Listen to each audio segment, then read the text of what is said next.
네, 오늘 법무부 장관이 민의의 전당인 이곳 국회에 와서 대통령의 거부권 행사는 헌법적 의무라고 이야기했습니다. 도대체 언제부터 대통령 영부인 방탄이 대통령의 헌법적 의무가 되었습니까? 오늘 제2결 부결은 국민의힘이 김건희 사당이 된 지 오래라는 증명이자 스스로 자정할 수 있는 능력조차 상실했다라는 선언입니다. 한동훈 대표는 김건희 특검을 두고 사법 시스템이 무너질 것이다 라고 주장했습니다. 대한민국 사법 시스템을 무너뜨리고 있는 것은 오히려 김건희 여사 방탄에 앞장서고 있는 국민의힘입니다. 국민 10명 중 7명이 김건희 특검법을 찬성하고 있고 보수를 지지하는 국민들 중 다수가 김건희 여사 특검에 찬성하고 있습니다.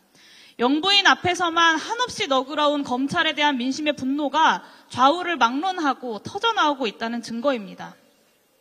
그런데 집권 여당은 끝내 국민의 명령이 아니라 영부인의 명령에 따랐습니다.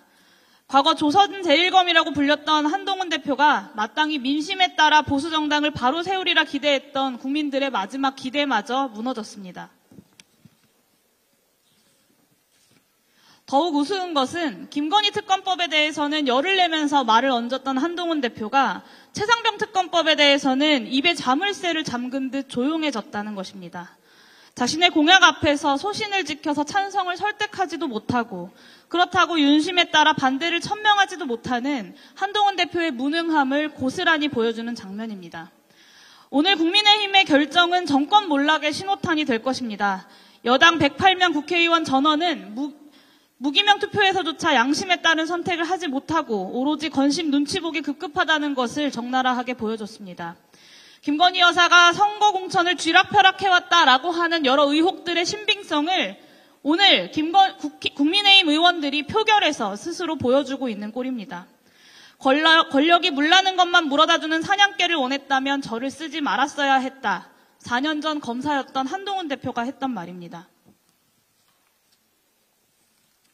살아있는 권력과 싸우겠다던 윤석열 검사는 불과 4년 사이에 살아있는 권력 그 자체가 되었고 한동훈 대표는 권력이 물나는 것만 물어다주는 바로 그 사냥개가 된 것은 아닌지 많은 국민들이 묻고 있습니다.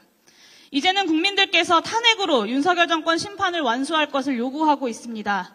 정권의 안위를 지키는 것만 남아버린 이 무도한 정권을 그리고 집권 여당을 멈춰 세우기 위한 모든 방안을 국회가 강구해야 합니다. 추경호 국민의힘 원내대표는 대통령 탄핵은 대한민국 헌정질서에 대한 도전이고 여기에 가담하는 의원들은 역사의 죄인으로 남을 것이라고 했습니다.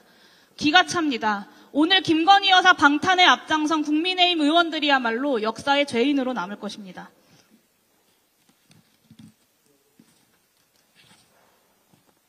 탄핵은 헌법이나 법률을 위반한 공직자에 대해 대의기관인 국회가 그 책임을 물어서 파면을 의결하는 것입니다. 대통령 역시 예외가 아닙니다.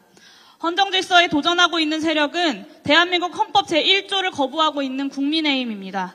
기본소득당은 거부권 제한을 비롯한 민주공화국을 만들기 위한 개헌, 그리고 국민을 거부하는 윤석열 정권 탄핵을 구체적으로 준비해 나가기 위한 야권의 연대들을 구축해 나가겠습니다. 하루라도 윤석열 대통령의 임기를 빨리 단축시키고 탄핵 이후에 새로운 정치에 대한 희망과 기대를 국민들과 함께 만들어 가겠습니다. 감사합니다.